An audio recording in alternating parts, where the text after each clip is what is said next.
மயிலாடுதுறை மாவட்டம் பூம்புகார் சட்டமன்ற தொகுதியில் திமுக சார்பில் தற்போதைய சட்டமன்ற உறுப்பினர் நிவேதா முருகன் மீண்டும் போட்டியிடுகிறார்.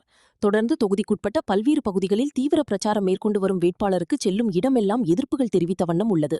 இதனிடையே நேற்று இரவு வழுவூர் பகுதியில் வேட்பாளர் நிவேதா முருகன் நிர்வாகிகளுடன் வாக்கு சேகரிக்கச் சென்றபோது அப்பகுதியில் பொதுமக்கள் தடுத்து நிறுத்தினர்.